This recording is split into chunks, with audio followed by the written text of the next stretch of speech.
Sobrinha do Trump diz que o último discurso do tio foi totalmente fascista. Vamos ver aqui o que ela falou. O Trump tem essa sobrinha dele é uma psiquiatra. Ela escreveu um livro em 2016, antes de 2016, quando o Trump foi eleito, né? Quando ele começou a campanha, ela já começou a acender o alarme. Gente, ele é louco, meu tio, ele é um sociopata e tal. Tipo, ela é psiquiatra, entendeu? E aí, ela vem batalhando, assim, combatendo o Trump de toda maneira que ela pode, sabe? E eu achei essa análise dela aqui bastante interessante. Eu quero ver com vocês. Ela fala inglês, claro. Eu coloquei uma legenda aqui em português. Então, pra quem tá ouvindo, eu não vou ficar traduzindo tudo, tá? Só se a legenda der uma cagada assim, daí... Eita, não posso parar de falar palavrão, gente, desculpa. Aí eu tiro, tá? Mas vamos lá, eu sou a Carol Zoccoli Brócoli, bem-vindos ao meu canal. Eu sou comediante, eu também sou formada em filosofia, então aqui nesse canal eu gosto de pensar um pouco e rir muito, porque tá difícil, gente. Bom, vamos lá. Donald Trump and some of his most degraded followers, minions and enablers held a fascist rally here in New York City, my home. The depraved and violent rhetoric, which was openly racist, misogynistic and threatening, shook me. There was something qualitatively different about it, even though the Trump campaign has been engaging in similar kinds of rhetoric for a long time now. Eu acho que essa coisa no Madison Square Garden, que é disso que ela tá falando, é do comício do Madison Square Garden, porque a galera começou a comparar aquilo com um comício nazista que aconteceu lá em 1939, que ficou famoso e tal, e até falei um pouco sobre isso aqui num vídeo. Então eu acho que a galera assustou muito, assim, e o primeiro ato, né, a pessoa que abriu esse evento foi um comediante que simplesmente falou que Porto Rico era uma montanha de lixo, xingou latino, xingou negro, xingou todo mundo, entendeu? Então tá um auê, assim, eu acho que o Trump perdeu muito voto latino por causa das piadas do cara. Enfim, então ela tá chamando atenção pra isso, ó, teve uma retórica muito violenta, muito mais violenta do que eu já vi antes. Last night, it just felt like something shifted. It felt like a death, honestly. As often happens after a loss, I woke up this morning and had a brief respite during which I'd forgotten about last night's rally. And then, of course, it all came rushing back to me with the full force of just how horrific it was. I imagine millions of Americans are feeling the same way. Those of us who watched the twisted and just completely unhinged rage coming from deviants like Stephen Miller and Tucker Carlson and their dear leader, Donald Trump. For those of you who aren't aware, in 1939, there was a pro-Hitler rally at Madison Square Garden. Isso que eu tava falando. It was replete with brown shirts and swastikas. 22,000 people showed up for that rally. And last night, at least 20,000 attended, as far as I know. But they were mostly wearing red hats and flying Trump 2024 flags. In 1939, the event was called America First. Last night's rally was called a pro-America rally because it is true. History rhymes. And this is what they mean by pro-America. You know, there's a lot going on. Like, I don't know if you guys know this, but there's literally a floating island of garbage in the middle of the ocean right now. Yeah. I think it's called Puerto Rico. That's alleged comedian Tony Hinchcliffe comparing Puerto Rico, whose citizens vote in American president. Cara, esse comediante vai fazer o Trump perder. Na minha concepção, ele perdeu o voto do latino. Gente, vocês não têm noção de como que os porto-riquenhos ficaram ofendidos com isso. Vocês não têm noção. Esse trecho aí viralizou na Latinolândia, aqui, né, aqui dos Estados Unidos. Assim, que nem fogo, espalhou. E aí vários famosos, assim, que são porto-riquenhos, Jennifer Lopez, vários famosos latinos, assim, aqui, foram falar e tal. A Jennifer Lopez fez um discurso, assim, emocionante, não tem como você não se emocionar. Ela é muito boa de palco, né, a Jennifer Lopez. Mas ela fez um discurso muito, muito emocionante. E detonando o Trump, detonando isso que eles falaram. Entendeu? Então, essa piada, gente, ó, realmente a comédia muda o mundo. Essa piada vai fazer o Trump perder, porque ele mexeu com a Latinolândia. Potential elections to garbage. That's also the crowd cheering him wildly. Hinchcliffe has since said that it was just a joke and that just Democrats just don't have a sense of humor. We should just get over ourselves because we don't understand how comedy works. First of all, Tony, it wasn't funny. And secondly, it wasn't a joke. I mean, this is language. Aqui, claro, né, tem essa galera, né, bastante democrata, e ela é uma pessoa bastante democrata, assim, eu acho que ela é, tipo, a típica democrata, que é uma branca rica, estudada, né, uma pessoa que foi pra faculdade e tal, é democrata, ela é a típica democrata aqui. Então, assim, claro que ela não vai achar graça e tal, eles ficam super putos com isso. O negócio que eu acho é que a piada foi gratuita. Porque a piada foi o seguinte, ele fala assim, tem tanta coisa ruim acontecendo no mundo, porque assim, Porto Rico tá com problema de lixo, lá teve alguma questão lá com lixo, não me aprofundei nessa questão pra poder falar, mas eu sei que teve. E aí ele falou isso, o mundo tá tão maluco, né, gente, olha, imagina... essa foi a piada, o mundo tá tão maluco, gente, imagina, agora tem uma ilha de lixo flutuando no mar. Eu acho que chama Porto Rico. Entende? Assim, ele não foi uma piada assim que tipo brincou com os caras, não, tipo ele não fez o setup da piada, né? Aliás, se você quiser aprender a escrever uma piada que não detone a carreira de um político, vai no meu curso online no Hotmart, o link tá na descrição. Tá bem legal esse curso, tá, gente? Bom, então assim, né? Então eu acho que ele não colocou o setup dele, né? O tema dele, ele só falou assim, no mundo tá acontecendo coisas estranhas, o mundo tá maluco. Imagina agora, entende? Tipo, foi gratuito, não teve...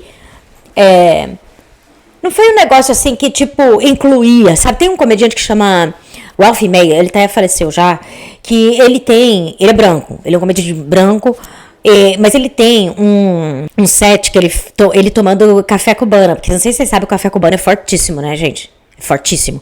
E aí ele contando, e ele era um cara muito habilidoso, assim, com a comédia, com as palavras, sabe? Com as piadas mesmo. E aí ele faz todo um set sobre tomar o café cubano. E dentro desse set ele faz algumas piadas brincando com latinos, sabe? Mas eu acho que ele é um cara, como ele era um cara assim, pobre, né? Então ele cresceu num ambiente muito multicultural, assim. Então ele meio que, ele sabe como fazer. Mas ele fez piadas que a galera talvez considerasse politicamente correto, mas não ofende, não ia ofender desse jeito. Entende? Eu acho que foi isso o problema. Straight out of the Trump campaign playbook. Here's what else Hinchcliffe had to say. I welcome migrants to the United States of America with open arms. And by open arms, I mean like this.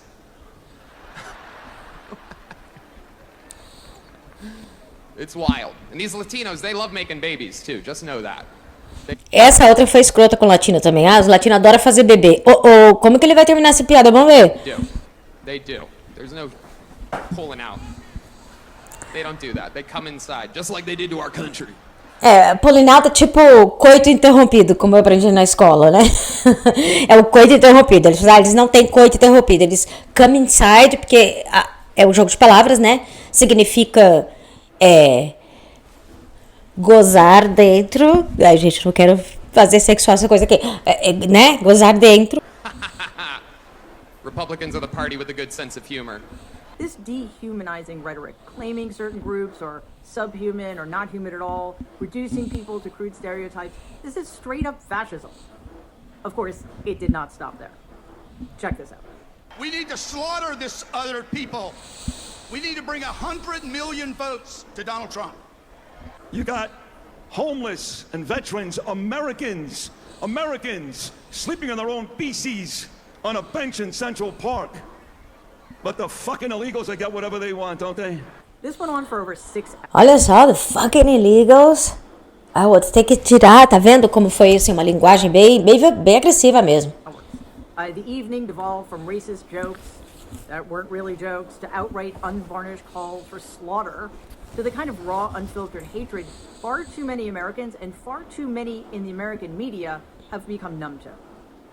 This is how normalization works. This is how the unacceptable becomes acceptable. Donald has very few skills, but he's always been extremely adept at pushing the envelope to see what he can get away with. Pra ver o que ele consegue se sair bem, né? get away with it, é que ela fala. É muito engraçado que ela chama ele de Donald, né? Aquela sobrinha. This open display of fascism in the greatest American city had nothing to do with turning New York red. There is literally no universe in which New York will vote for a Republican president. Turn red, virar vermelho, tipo assim, tem estados aqui, né? Como os estados são bem independentes, então tem estado aqui que vota sempre a maioria democrata. Então são os blue, são os azul, né? Que a cor dos democratas é azul e dos republicanos vermelho. E então ele falando assim, esse grande comício que você fez no Madison Square Garden não tem nada a ver, você não estava querendo angariar voto. Porque aqui em Nova York nunca vão votar para republicano. Nova York sempre foi democrata. E democrata, assim, tipo, disparado, entendeu? Então, ela tá falando que isso foi uma demonstração de uma outra coisa, não foi busca de voto. Potential candidate, even if it isn't Donald Trump. He was there for two reasons. To stir up his base to even more extreme levels of hatred against their perceived enemies, and this is really important, to soften the ground for making political violence not just acceptable, but inevitable after Donald loses the election next week. The Trump campaign scrambled to distance itself from a lot of what was being said last night, but let's be very, very clear about something. This is exactly who they are. This is exactly who they've always been. They're just not hiding it anymore, right? I mean, they no longer feel bound by any conventions. They no longer feel constrained. And this is what they're trying to achieve. Here's evidence in their own words. We must elect Donald J. Trump president because we must crush jihad! Esmagar a jihad. Look at us and say, you know what? Kamala Harris, she got 85 million votes because she's just so impressive. As the first Samoan, Malaysian, low IQ, former California prosecutor ever to be elected president, it was just a groundswell of popular support. And anyone who thinks otherwise is just a freak or a criminal. Defeat them, and when I say the enemy from within, the other side goes crazy, becomes the sound of, oh, how can he say?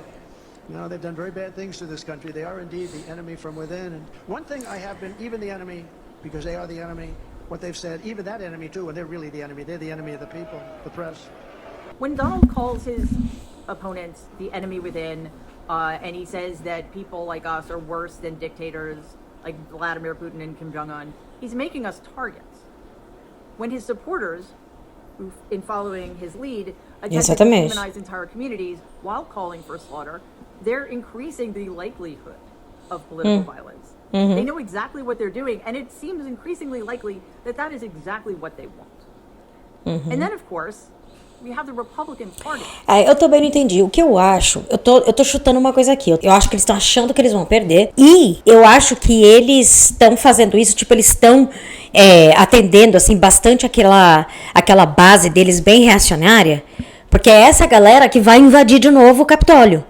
Então eu acho que eles estão inflamando essa galera para poder contestar o resultado das eleições depois. Eu tô achando que é isso, porque não tem sentido, gente. Há uma semana da eleição, ele colocar um comediante para fazer piada com latino.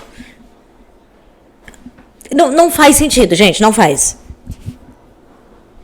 Not just going along with it, but bending over backwards to legitimize this. Speaker of the House, Mike Johnson, showed up last night at this fascist hate rally and said this. We revere the founding principles. We revere our Judeo-Christian foundations. We revere individual freedom and limited government and the rule of law and peace through strength and fiscal responsibility, free markets, human dignity, secure borders. But the other team doesn't anymore, my friends. This is not your father's Democratic Party. They are now full on to Marxism and socialism. They don't envision for us to save the founding principles and the greatest nation in the history of the world. Instead, what they envision for us is that we would be some... Gente, que marxismo. Eu não aguento mais isso, gente. Porque assim, por que a gente acha, todo mundo fala assim, tanto um quanto o outro, nada muito significativo vai mudar. Por que a gente pensa assim? Porque a gente sabe que quem manda é o dinheiro, certo? Quem manda é o dinheiro. Se o político democrata recebe dinheiro, doação de campanha ou de qualquer outra coisa, de empresário grande, de companhia grande, e eles recebem, eles estão atendendo quem? Eles estão atendendo quem? Os capitalistas, quem tem o dinheiro. Então eles estão atendendo a quem? O capitalismo, do mesmo jeito. É um absurdo, assim, marxismo, gente. Envisioned for us to save the founding principles and the greatest nation in the history of the world. Instead, what they envisioned for us is that we would be some sort of European-style Marxist borderless utopia. Yes, Mike Johnson, who was instrumental in trying to overturn the results of a free and fair election in 2020. Não, e aí eles têm que ficar ofendendo os outros, né? Ofende a Europa. Meu, tem países da Europa que a qualidade de vida é absolutamente maior do que nos Estados Unidos. As pessoas, por exemplo, eu tenho uma amiga que mora em Paris, uma grande amiga que mora em Paris, e ela tem filho lá, e ela falou, Carol, aqui as pessoas têm filho, porque tem creche, porque tem, sabe, o Estado ajuda, tem a escola de graça, e é boa, sabe assim? Então as pessoas podem ter filho. Hoje em dia, eles falam, ninguém em cidade grande tá tendo filho mais, essa galera que... Gente, como é que você vai ter filho numa vida dessa? Todo mundo trabalha pra caramba. Você tem tempo de educar o filho? Não tem. Aí cresce, vê do chão e vira essa coisa aí, né? Said with a straight face that the party whose presidential nominee has recently been convicted on 34 felony counts and is currently out on bail in 3 different jurisdictions, that party is the party of law. Irony and hypocrisy at that point. É muita hipocrisia. A big part of the right's agenda at this point is to create elaborate falsehoods and attempt to manipulate reality by telling their followers not to believe their own eyes. It's all they've got, really. So check this out. They spent 10 years telling you Trump is a hater. Do you feel that on him? No, you don't. Because it's No. not. I spent a lot of time with Trump. And there's not one moment I've ever been with him off camera where he's spending his time grousing about people he hates. Ever. It's requited. Duvido. They know. When he goes to McDonald's and serves fries, like, he's not faking that. At all. Any of the attempts they make to humanize Donald, which is an impossible task, obviously, are staged. Every move is calculated, every word chosen is chosen with the aim of normalizing a man who is completely abnormal and unfit. While the hatred was unveiled last night, some of the threats were designed to fly under the radar. Look at this. And I think with our little secret, we're going to do really well with the House, right? Our little secret is having a big impact. He and I have a secret. We'll tell you what it is when the race is over. I also Make the Aí, Elon Musk. so big that you know what can't happen. Imitando o Trump, gente, fazendo a mãozinha, você viu? Not just good, right? They create a sense of vague anxiety based Cagão on mesmo. threats, then they ramp up tension by hinting at violence coming from unknown quarters. They make their supporters feel like they're part of some grand conspiracy against the dangerous, aggressive other. Then they weaponize events like natural disasters, pandemics, and other human tragedies in order to divide us against each other.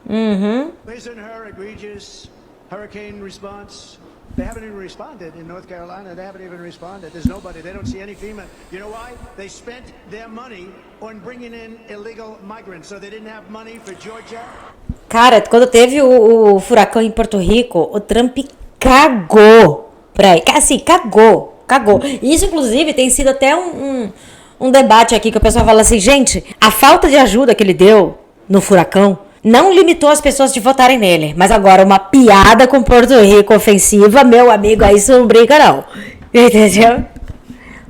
And North Carolina and Alabama and Tennessee and Florida and South Carolina, they didn't have any money for them. They spent all of their money on bringing in illegal immigrants and flying. Dr. Phil, like why I don't know why he was there.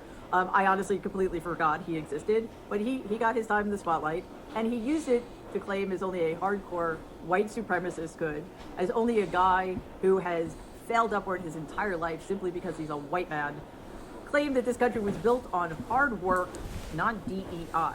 The implication being that the hard work was done by white people, like him, I guess. But this was... DEI é uma coisa que eles têm, é uma abreviação que eles falam pra gente que foi contratada só porque é alguma minoria, entendeu? Abjectly false and completely racist claim. Remember, DEI stands for diversity, equality, and inclusion. Listen to this. By the way, we didn't choose the name for that by random. Merit Street Media. This country was built on hard work, added value, and talent. Not equal outcome. not on DEI. This country was built on hard work. Of course, those of us who are allowed to read history books still know that white people stole this land from its original inhabitants, and then they committed genocide against them. Our country was built with the blood and on the backs of enslaved people who we kidnapped from their homelands in Africa. And then we stole their labor and we stole their generational wealth while committing genocide against them.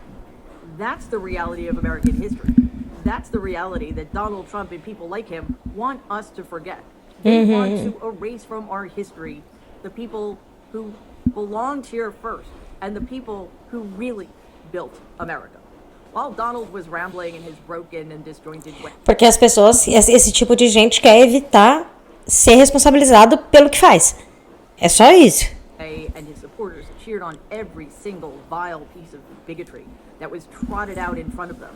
Vice President Kamala Harris continued to draw the sharp distinction between her and the fascist who offers us no coherent policies. She was at a Puerto Rican restaurant in Philadelphia talking about a Puerto Rican Opportunity Economy Task Force, about fixing the electrical grid, about treating all Americans with dignity and respect. I have to confess, last night kind of shook me. Isso foi muito engraçado, gente, porque ao mesmo tempo, assim, não tinha como ninguém saber, né? Foi uma puta coincidência. Ao mesmo tempo que o cara tava fazendo a piada no palco sobre Porto Rico, a Câmara tava com um grupo de porto-riquenhos conversando sobre o que ela pode fazer pra eles e tal. Então isso aí foi foda. It was not surprising again, but still shocking. We should still be capable of shock. There were, however, a few silver linings to be found in last night's horrifying debacle. First of all, as I said earlier, back in 1939, about 22,000 Americans attended the pro-Hitler rally. On the other hand, though, outside of that rally, there were 100,000 of us protesting. The backlash against the dark spectacle last night has been near universal. That's important. Secondly, Bad Bunny, who is one of the most influential people from Puerto Rico, joined two of the other most influential Puerto Ricans in the world in endorsing Kamala Harris. Olá. In normal times, I don't think celebrity endorsements count for much, honestly. But this is a much, much bigger issue. These are cultural icons. Many of them would likely prefer to stay above the fray or out of the fray entirely, but they recognize fora dessa discussão, ela quer and they dizer. are taking a stand against fascism, even though there's a good possibility it's going to cost them in some fashion. And that brings us to the last silver lining. Everything is out in the open now. Absolutely everything.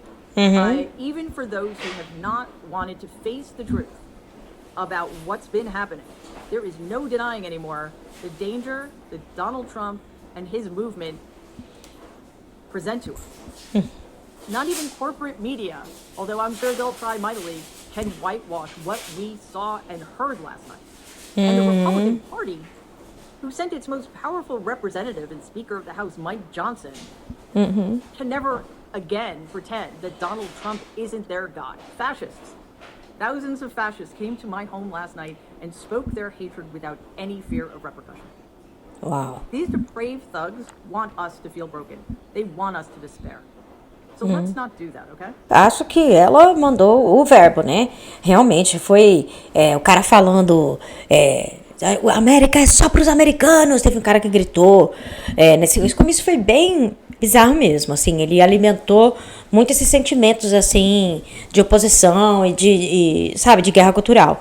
Terça-feira a gente vai ver se ele vai ganhar ou se vai ser a Câmara. E aí, eu sou a Carol Zoccoli Brócoli. Se quiser aprender a escrever uma piada, tem o meu curso online no Hotmart. O link tá na descrição. Tá bem legal o curso, você vai gostar.